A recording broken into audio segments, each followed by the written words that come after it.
Good morning, students. Today we will discuss the poem The Trees. The poet of this poem is Adrienne Rich. Can there be a forest without trees? I think no, because the forest is that where a lot of trees are there. Where are the trees in this poem and where do they go? It has been described. The poet of this poem is Adrienne Rich. Adrienne Rich was born in Baltimore, Maryland, USA in 1929. She is the author of nearly 20 volumes of poetry and has been called a feminist and a radical poet. The tree is a fine specimen of her poetry. Here she talks about a conflict going on between man and nature.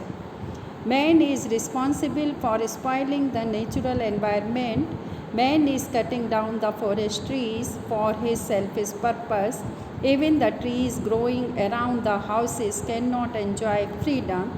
They have an abnormal or stunted growth. Now, students, I am telling you summary of this poem. The poet feels that the trees around her house are trying to move out to the forest. The forest is now looking empty.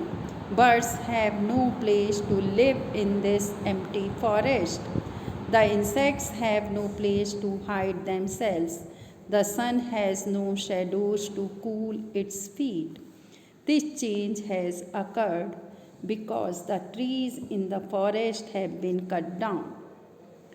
There is a tree in the veranda floor of the poet's house. The roots of this tree have been busy all night to pull themselves out of the cracks in the floor. The leaves and twigs are trying to come out of the glass.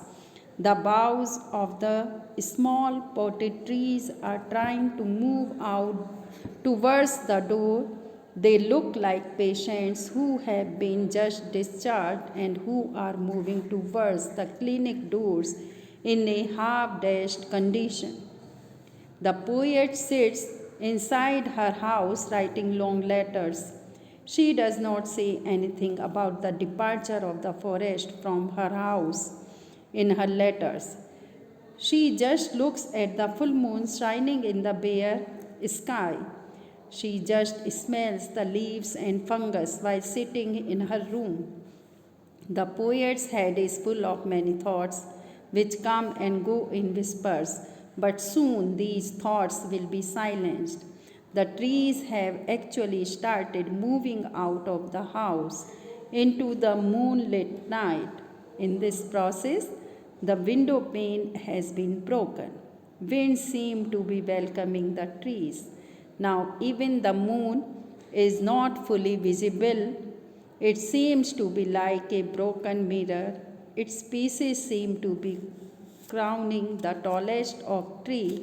Thus, the departure of the forest from the poet's house is complete. Now, students,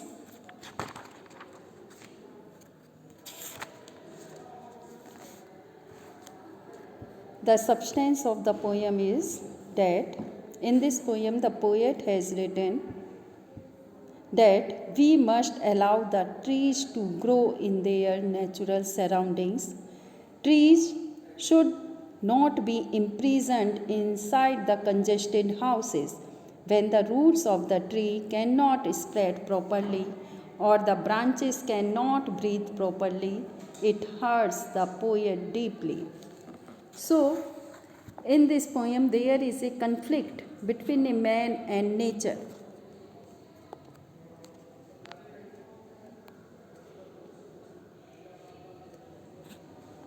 Between a man and nature, in his greed and selfishness, man has been exploiting nature. The indiscriminate cutting of trees has emptied forests. The trees planted inside the house for decoration purpose feel constricted. The suffocated, stunted growth of the plants in the veranda of the poet's house is a testimony to this. The poet visualizes their breaking the walls and windows and moving out to breathe freely and fill the empty forest. This vision shows her concern with the forest without trees, where the sunlight falls directly, where birds have no place to sit, and where insects have no place to hide themselves.